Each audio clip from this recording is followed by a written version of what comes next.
The Shift is brought to you by SE Healthcare. Welcome to The Shift. I'm Dr. Andrea Coyle. Shifties, welcome back to the next episode of the Shift podcast. Today is a first, and I'm really excited about it. I have our very first international guest coming all the way from Saudi Arabia. And for the record, I've been to Saudi Arabia twice, and I love it. And it's a fun little story. Myself and our guest met through a wonderful friend, Hera, who's the chief nursing officer over at Almoosa Hospital in Saudi Arabia. And I'm thrilled and honored to welcome Hamza to the podcast. Hamza, welcome to the podcast. Well, hello there. How are you, Dr. Andrea? First of all, I really want to thank you for hosting me up in this podcast. It's really nice to see you again after I saw you in New Orleans 2 months ago. And it's a pleasure. It's really a pleasure to be the first one from the Middle East, or I think you said outside the US. I'm really looking forward and hello there. I love it. And I think, Hamza, during our chit chat back and forth, we're just going to have fun. I want you to share with the Shifties, because now you're an official Shifty. Next time I see you, I'm going to have to get you a Shifty hat. But share with the Shifties a little bit about you, some personal, some professional, because people want to know about the Shifties. Yes, sure. So first of all, I'm 27 years old. Although even when I saw you, I told you I look much older, but I'm really 27 years old. I'm engaged. I'm Lebanese. I come from the capital city of Lebanon. It's called Beirut. And I'm here. I've been in Saudi for around 5 years now, working in Almoosa Specialist Hospital as a nursing. Of course, I'm in nursing profession. So the thing is also about myself, I used to be a Lebanese national swimmer. So I had the experience and to go to more than 20 different countries representing my country, Lebanon, in swimming. I used to have such a better body than what I have right now. I should go back to my fit level. Swimming was a thing for me. I also coached swimming. It was a very big part of my life. And then after I entered college, I studied nursing. Usually, I'm more dedicated and giving direct care for patients and more to the scientific and academic level. That's really fun. And I was going to ask you a couple questions. So my question is, what was the shift? And I always use the word shift during the podcast because that's what it's called. Yeah. What made you shift from being this competitive international swimmer to nursing? Well, that's a good question. I was raised in a way to always be everywhere, to always be there, to be the man of the people, to attend social events, to go to big events in all sectors. When it came to applying to college or to university, I wanted something in healthcare to start with, either a medical doctor, a nurse, environmental health, something in healthcare. I like healthcare. What narrowed it down and funneled it down to nursing is that I saw in nursing, other than everywhere you go, you have a job, other than you can advance in the career. I think we will talk about this more. But what made me go into nursing, because I feel that nursing, wherever you can have an impact in anything in nursing, you will find a way. If you are good in public speaking, you can give speeches about for healthcare outreach and to something like groups, to give speech to groups in the community. If you are good in dexterity skills, if you have a nice sleight of hand, nursing also works for you. If you like really to take care of people and have a direct impact on a patient or a human life, really the nursing is the place for you, because you were a nurse before you had your DNP, and I'm a nurse until now. So when you touch the patient, have this direct care, it will give you a high positive reinforcement and positive effect on yourself that you will not find it in other professions. This is my view of it. So I went into nursing. We had a very nice program in the university at the American University of Beirut. And the story started from there. I love your story. And so here's an interesting fun fact. Everything that you described is exactly why I started the Shift podcast. And I had mentioned to you Wow. earlier, we were, you and I have had conversations, and I really spoke with Dr. Deb Zimmerman and Bonnie Barnes from the Daisy Foundation. Mm. And I ran the idea past them to start the Shift podcast to highlight all the different opportunities in nursing and then the impact that you mentioned. So that was perfect that you said that. Will you Yeah. tell the shifties, what's your clinical background? Well, I studied nursing. I graduated in 2019, and I worked at the American University of Beirut Medical Center for 2 years as an emergency nurse. After that, I came here 5 years ago, around 5 years ago, as an emergency nurse, then as a charge nurse, and now I'm a nursing supervisor, or what we call it more as a nurse shift administrator at my hospital. Regarding the 2 years that I spent in Lebanon as an emergency nurse, we should have like 2 hour talk about what happened there. Because I experienced there the COVID, which was global, COVID-19. We all know it. I experienced there the Lebanese riots and the revolution.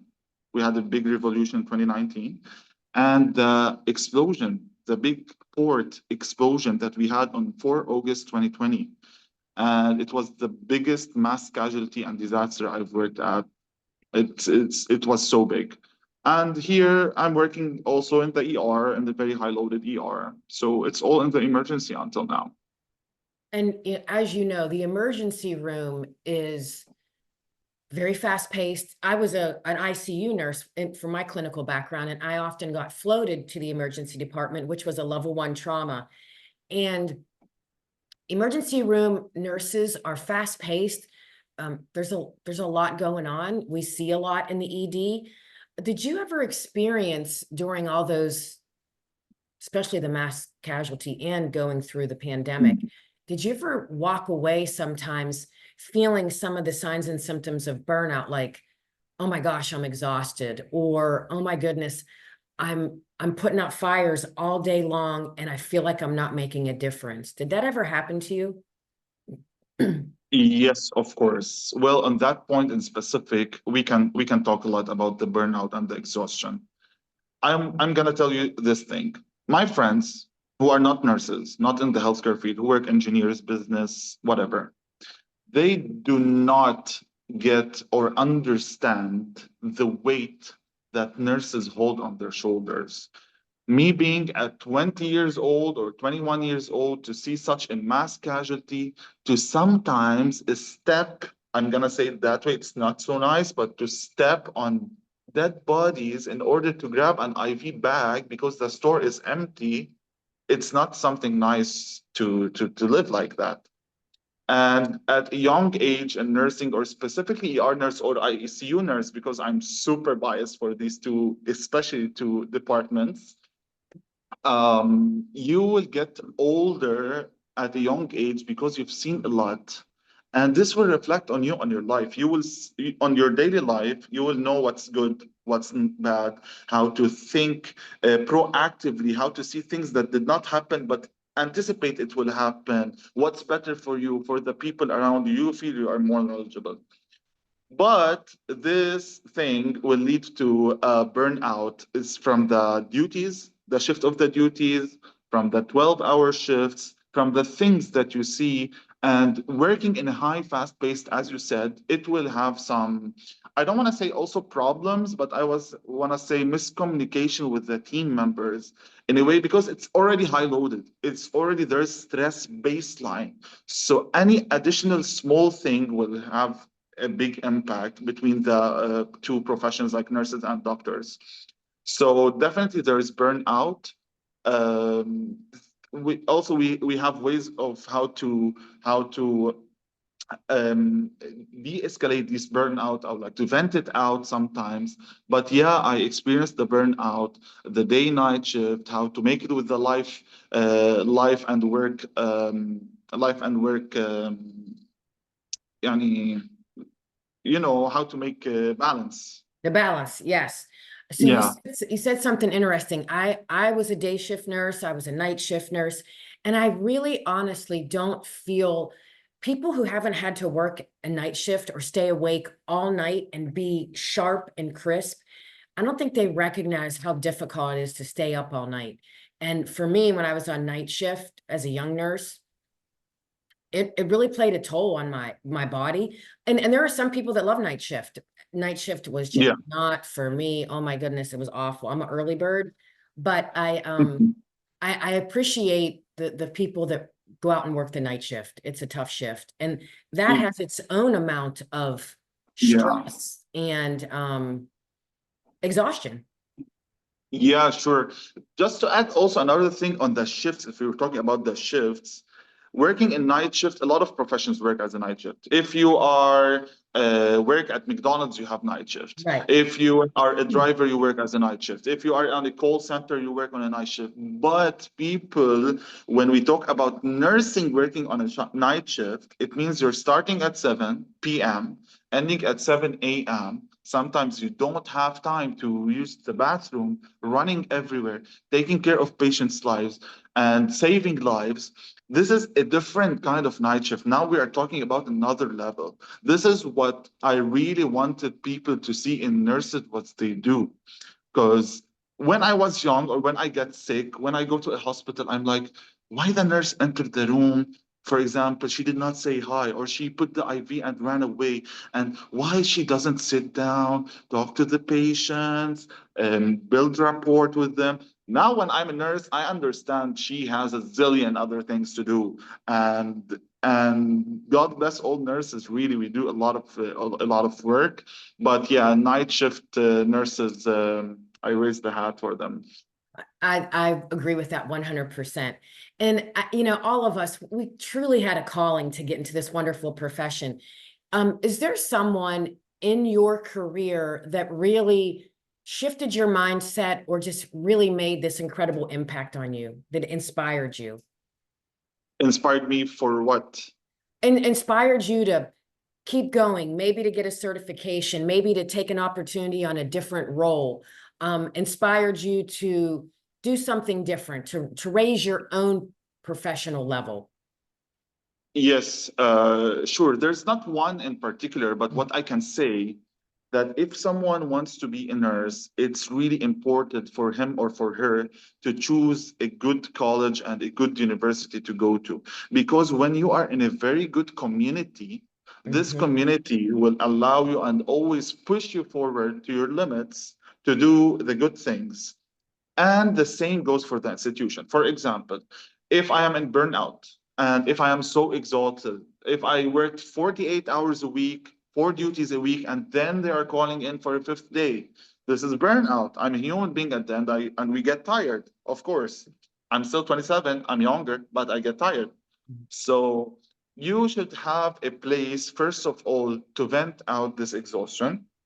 And the best place to make the venting for me, as I saw, when you have a good administration, really it reflects. Not administration, I mean the higher administration and the number one on the hospital whatsoever. Maybe your manager, maybe your charge nurse, maybe the CNO, someone like that. And when you feel that you have this part of kind of administration, of course, automatically this administration will help you for your limits and will always ask from you to do certificates and will always you will feel like, oh, this community, this guy got a master's, guy got the CN certificate, this is now NCLEX certified. So you will feel you have to keep up with this level. If you're Because we all know that we can work as nurses, finish our job, and go back home and have no impact on our careers. That by itself, it will reflect on patient care. Because if you attend a conference, you have more knowledge. If you do a certificate, you have more knowledge. If you do this and that, you have more knowledge. That will you will make it on the work life. So sure, the hospital administration pushes us for that.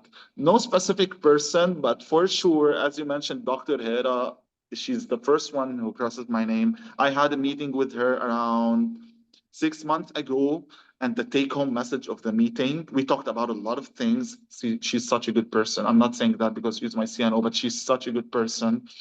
Um, the take-home message was, Hamza, you have to do your master's. Come back to me when you have your master's. Do master's in anything. Do your master's and come. They encourage you to do that, and this is really nice and promising. So I have to tell you, and I'm not just saying this either, but Dr. Hera she's an incredible leader, an incredible human. And those are the folks in this great profession that inspire and motivate you. And the most important thing is they see potential in you that you probably don't see.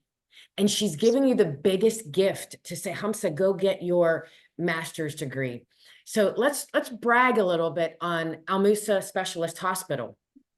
Yeah, sure. I know that Almoosa Specialist Hospital is a magnet designated hospital.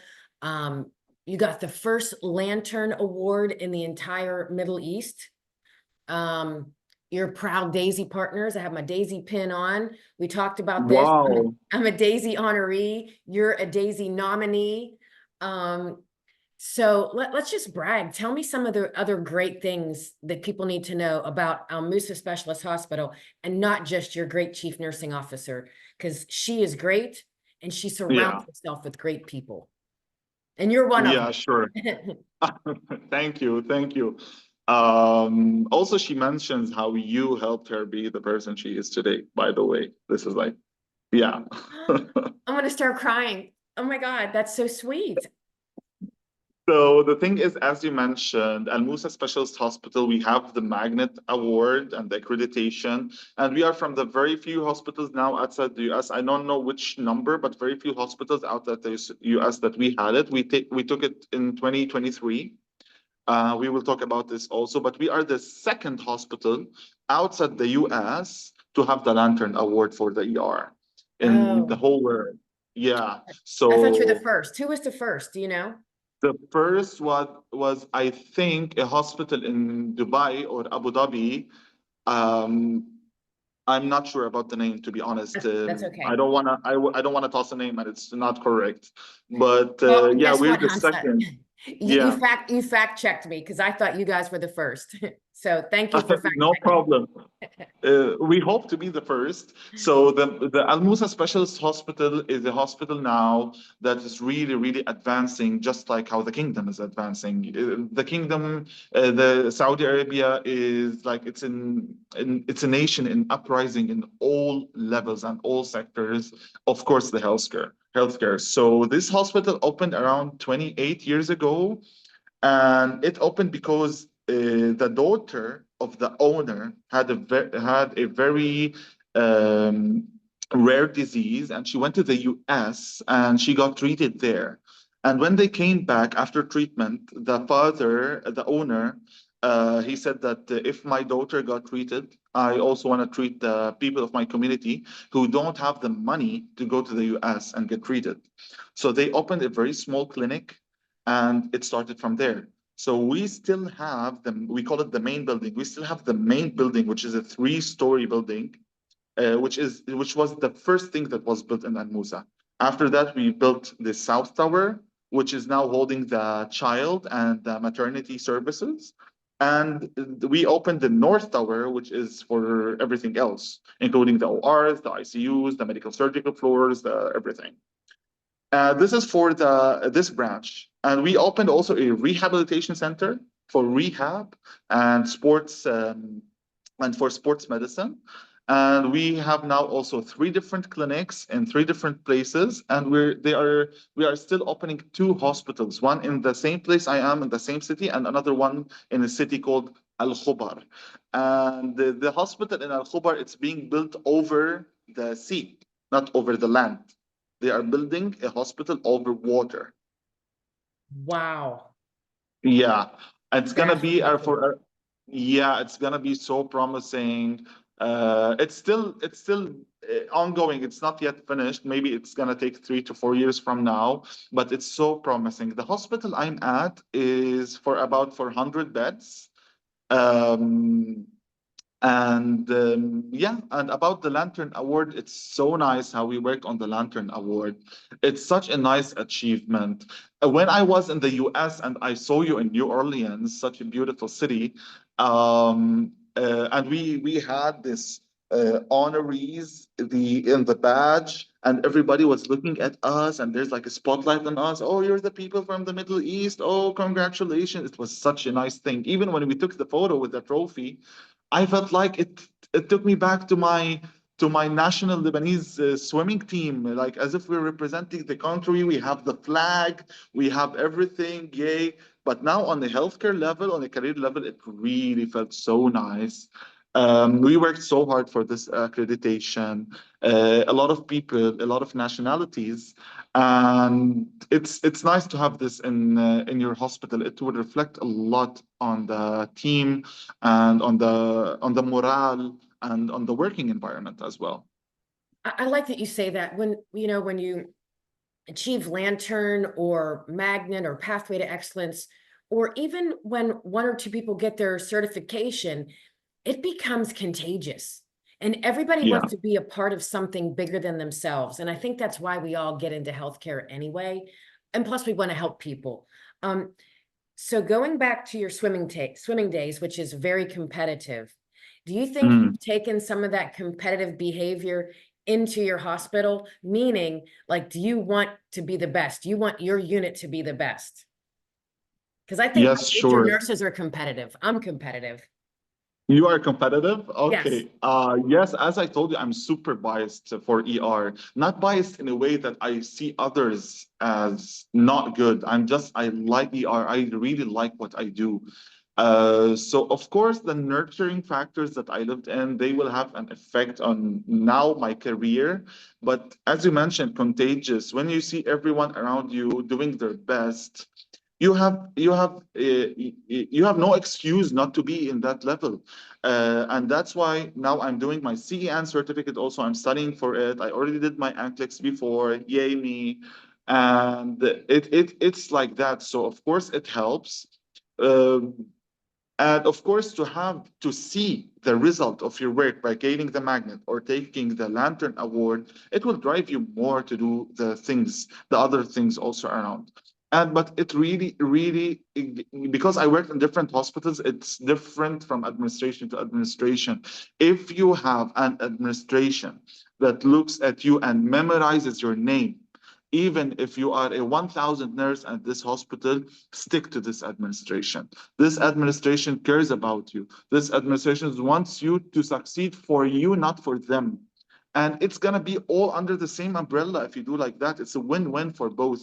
This is what I mean. And this is how I feel in my hospital who's taking these kind of certifications. We're talking about nursing. There's, of course, something else, something in food security, something in medicine, something in, I don't know what, other things, but it's really, really nice to have these accreditations. Really, it was such a highlight of my year and maybe of my career as well. No, I agree with you. I don't know if I think I told you this. I was the Professional Excellence and Magnet Program Director at my Mm. hospital in the US. And that's how I was able to come over to Saudi Arabia twice. I worked with some folks over at King Faisal. I worked with some folks at another hospital in Riyadh. And then I worked with some folks over in the Philippines. And I believe that nurses truly make the impossible possible. And I think nursing excellence is such a great journey for all nurses to be on. I have to ask the question, and I just want to tell the Yeah, shifties, this whole podcast, none of it is scripted. Hamza and I are just riffing back and forth. So none of this is scripted. It's yeah. straight from the cuff. So some of these questions he might not be prepared for. I'm curious. Have you enrolled Mm. in your master's program? Unfortunately, not yet. But I know what I want to do. I think I'm gonna be doing healthcare management. Very nice. So that's Yeah. one step in the right direction. Yeah, it's one step, but I should be more towards what Dr. Hera said. For myself, even I'm a little bit delayed, but I'm onto it really. I should Okay. do a master's. Mm. I'm gonna also keep reminding you of the value of it, which I know you know. You're 27. Um, so considerably younger than I am, and I didn't get my master's at 27. However, you have a long, illustrious, amazing career ahead of you. So keep thinking Thank about you. that master's. Where do you see yourself in 5 years? Thank you so much. I really appreciate what you said, first of all. I really like to take advices from you people who did something in your life. Your name will be remembered, you and others. So thank you for that advice. Where do I see myself in 5 years? This is such an interview question. Am I applying for somewhere? You're no, you're not applying, but I have to tell you, the shifties are gonna love you. And I'm sure people are listening. They're like, man, I want to see what Hamza's going to do 5 years from now. And I'm just so impressed that you're such this great swimmer too, but that's a whole nother story. Yeah, swimming was a big part of my life. If you see my Instagram page or the Facebook, I don't wanna say it as a show off, but I was kind of thing in my country. But this, خلاص, it's past. But my brother was so much better than me. He went to 2 Olympics, my brother, and 7 World Championships. Yeah, he's on another Wow. level. Yeah, he's in France now. Anyways, where do I see myself in 5 years? Well, first of all, I see myself that I finished my master's and I got married. Maybe I have children. I don't know. Looking forward for it. Shout out to my fiance, Dania. Yes. Yes, and but in the career, I see myself in a place where I really, really want to make the change on a macro level rather than a micro level, like direct patient care or impact. I see myself giving speeches, teaching and collaborating with a team, working on a level for like operational level more in Saudi or not in Saudi. I don't have a vision where I will be, but if I'm 27 right now and 5 years I'm 32, I should be doing something that I like to wake up and go and do it, not be obliged to wake up, oh, I have to do it. Sometimes when you're a nurse, I know you have something to say, but sometimes when you're a nurse and you're really tired, we have this feeling. We're not gonna hide behind our fingers. We have this feeling. We like to give care and everything, but we have this feeling. But uh, it's baby steps. You start like that, and you should see where you will be like that. You're telling me you were a nurse and you used to work night shifts. Now you will not work night shifts, and you're not still a nurse. But this doesn't mean that being a nurse or life is wrong. This is what I mean. I'm talking about my vision. So this is where I see myself in 5 years, and God bless. Inshallah. Don't we say inshallah? Inshallah, inshallah. Inshallah. Yes. I'm smiling. I had something to say because I 100% agree with what you're saying. I get up every single day, and this is true, and I cannot wait to put my feet on the ground because I love making a difference. I love having discussions with you. You're the future of nursing. You are our future. And so this is what gets me out of bed every single morning. And so I want to thank you. I want to thank you for Mm, inspiring me. I think in healthcare, you have to love what you do because when you're mm, delivering patient care all day long, you have to love what you do. And if you're in a role like Dr. Hera or myself, you have to love helping people that are taking care of the people. And if you yeah. don't have that love and that passion and that motivation and energy, people can tell. People can Yeah, tell when the you thing don't. the thing about nursing, which I feel it's different and it's an outlier in other professions, is that however you grow and whenever you work and at the any level you are, you still remember and you know deep inside that you are a nurse. So when you look at nurses that are still young, still in their duties, this nurse running, this nurse, she failed her IV, it's her first time. I don't know what, you can reflect back on you. And this will minimize the gap between the administration and the nurses. In other professions, they don't have it. In other professions, they are not, who is in chief, who is in the administrative position, they forget or they were never doing the work whom they are supervising the people at.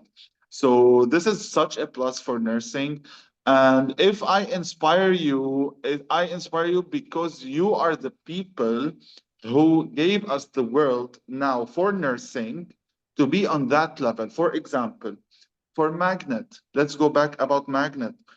Before, we used a lot to talk about, even in governments, US governments, outside the US, all the countries. We used to talk about how the nurses should be in the care plan and how the nurses should be driven to even also decide about the care of the patient.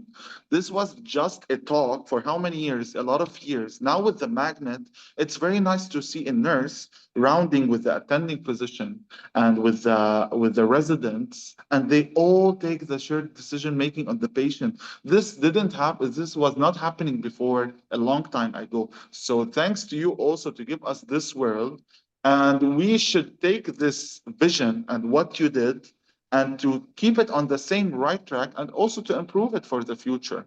So people like you who were nurses, did their doctor, did their masters, tell me about the director of Magnet, everything you did. We learned from you guys, and you are the one who are really giving us a very nice torch to keep that we should always keep on lighting. And Wow.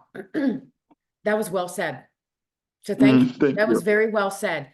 So Hamza, usually at the end, I always ask my guests, if you could share one lesson learned, what would that be with the shifties? If I have a lesson to myself first and to people, is like in your life, anyone in your life, people should set their priorities right. This is something that's so important for me. You have to know your priorities, and based on your priorities you have to work accordingly. If your priority is your husband and your house, then give everything for your husband and your house. If your priority for something else, do something else, and do priorities 1, 2, 3, 4, 5. And these priorities are not static, they are dynamic, they change with time. Now when you have kids, your priorities and responsibilities are different than before. To make it for nursing and healthcare, the priorities also come that don't get grabbed and don't get very attracted to things that in the wider view or outside view they look so nice, but in the inside they will really really drag you down. Don't do that. Life should not be that way. Life should not be for people to go to ER and be sick physically, mentally, or anything. They are in their worst state because they did something and they did not take care while they are doing this. Like, if take care of yourself. It's really haram to have, I don't know, a concussion while riding a bicycle, but you don't have this hat on, for example, or the this thingy. Helmet. Take Yep. care of things. Do the things in a very careful manner, and you will this will be very positive on you as well, and positive in the whole community. So set your priorities right, know your priorities, define your priorities, and work accordingly to your priorities. This will make your life so much easier and so much organized. That is a wonderful lesson learned. So Hamza, at the end, we're ending up the podcast. I have a couple things. First of all, thank you so much. Second of Thank all, you. I'd love to invite you to be on the podcast maybe 6 months from now. We'll check back in, see how it's going at Almoosa Specialist Hospital. We'll keep in touch with you, keep you a regular Wow. on the podcast. And shifties, Hamza, thank you. Remember, your shift makes a difference. Keep shifting. Enjoying the shift? Help us reach more nurse leaders by rating and reviewing us on your podcast app. It takes just a minute, but makes a big impact. Search for The Shift, tap those stars, and share what you love. Your feedback shapes our future episodes and helps others discover us. Remember, rate, review, and amplify The Shift today.